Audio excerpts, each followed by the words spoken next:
అందరికీ నమస్కారం. ఈ రోజు మన గౌరవ అతిథులు ఏబిఎన్ వెంకటకృష్ణ గారు వచ్చారు. ఆయన బాబు గారి గొప్పతనాల గురించి, ఆయన ప్రకృతి విపత్తులను ఎలా బాబు గారు ఆపగలరు అన్ని విషయాలు చెబుతారట. అలాగే మందా తుఫాను గురించి, దాని అర్థం కూడా ఆయన ఎన్నో కోట్ల పుస్తకాలు చదివి మనకి చెబుతారు. చెప్పండి వెంకటకృష్ణ గారు, ఈ మందా తుఫాన్ అంటే ఏమిటి, దాని అర్థం ఏమిటో కొంచెం మా ప్రేక్షకులకు బాబు గారిని పొగడతలతో ముంచెత్తండి వెంకటకృష్ణ గారు. తుఫాన్, ఈ మొంత అంటే ఎవరికి అర్థం కావట్లేదు.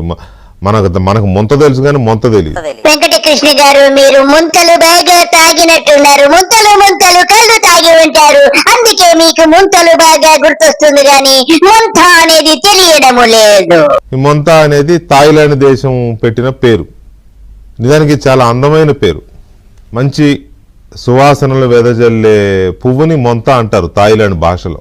వెంకటకృష్ణ గారు, మీరు ముంతలు కళ్ళు త్రాగడమే కాకుండా ఎక్కువగా థాయిలాండ్ వెళ్లి థాయ్ మసాజులు కూడా బాగా చేయించుకున్నట్లున్నారు. అందుకే మీకు థాయిలాండ్ అని ఎక్కువ కలవరిస్తున్నారు. నాకు తెలిసి మీకు థాయ్ మసాజ్ బాగా తెలిసినట్టుంది. థాయిలాండ్ భాషలో మొంత అంటే సువాసనలు వెదజల్లే పువ్వు. ఇప్పుడు అది మన పాలిట తుఫానే వస్తోంది. కాకినాడకి 500 కిలోమీటర్లు దూరంలో ఉంది, వస్తోంది, దూసుకొస్తోంది.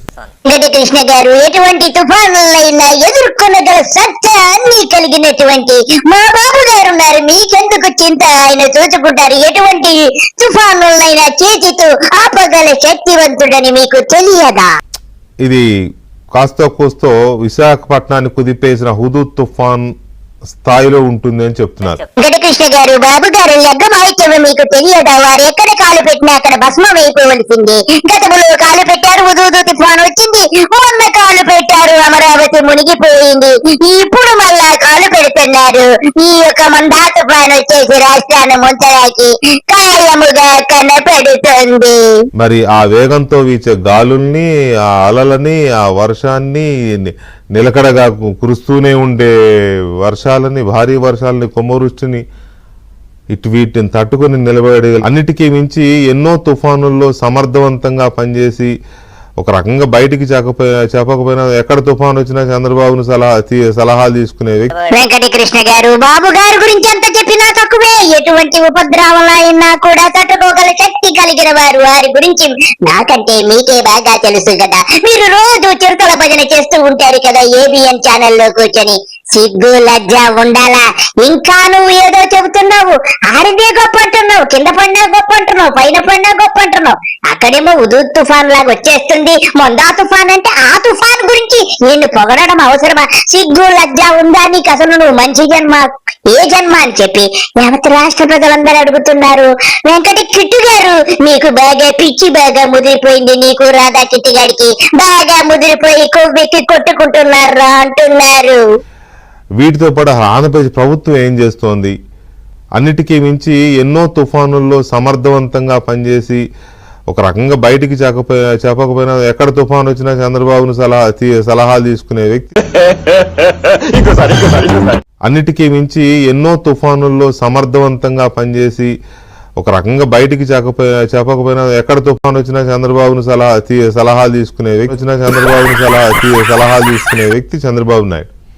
అలాంటి చంద్రబాబు నాయుడు ఆంధ్రప్రదేశ్ కొత్తగా రాష్ట్రం విడిపోయిన తర్వాత ఏర్పడగానే విశాఖపట్నాన్ని వణికించిన తుఫాన్ను కూడా ఆయన ఎదుర్కోవాల్సి వచ్చింది. 10 రోజులు అక్కడే మకాం వేసి మళ్ళీ అదే చంద్రబాబు నాయుడు ఈ మొంతా తుఫాన్ ఎదుర్కోవాల్సి వచ్చింది. నాకు అర్థం కాలే. అప్పుడు తుఫాన్ ఎదుర్కోవాల్సి వచ్చింది, ఇప్పుడు తుఫాన్ ఎదుర్కోవాల్సి వచ్చింది. అన్ని ఈయనకే వచ్చాయను బాధపడిపోతున్నావేంట్రా? ఎదవా, నీకు ఒక కడుపుకు అన్నం తిన్నావా, గడ్డి తిన్నావా? అక్కడ ప్రజలేమో తుఫాన్ వస్తుందని అల్లాడిపోతుంటే నువ్వు సొల్లు కబుర్లేంటా? ఆయన బాధపడిపోయారు, అప్పుడు బాధపడిపోయారు, ఇప్పుడు బాధపడిపోయారు, అమ్మగారు బాధపడిపోయారని. ఈ బాధ ఏంట్రా, నీ బాధ ఏంట్రా? నాకేం అర్థం కాలేదు.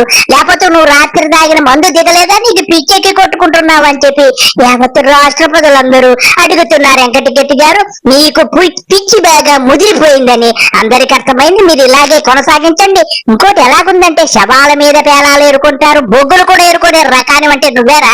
ఒరే ఏంట్రా, ఆ తుఫాను మందా తుఫాను వచ్చేసిందంటే ఈయన్ని పొగుడుతావేంట్రా? ఈయన లేకపోతే ప్రపంచంలో అందరూ ఈయన్నే సలహా అడుగుతారంటే నువ్వు కడుపుకైతే అన్నం అన్నం తినలేదు, అశుద్ధం తిన్నావు కాబట్టి ఇలాగా ప్రవర్తిస్తున్నావని యావత్ రాష్ట్ర ప్రజలందరూ అనుకుంటున్నారు. ఇదండి ఈ వెంకటి కిట్టుగాడి బాధ. చూశారు కదా, ఇంతకంటే వీడిని మనం ఏమి అనలేము. అందరికీ నమస్కారము, బాయ్.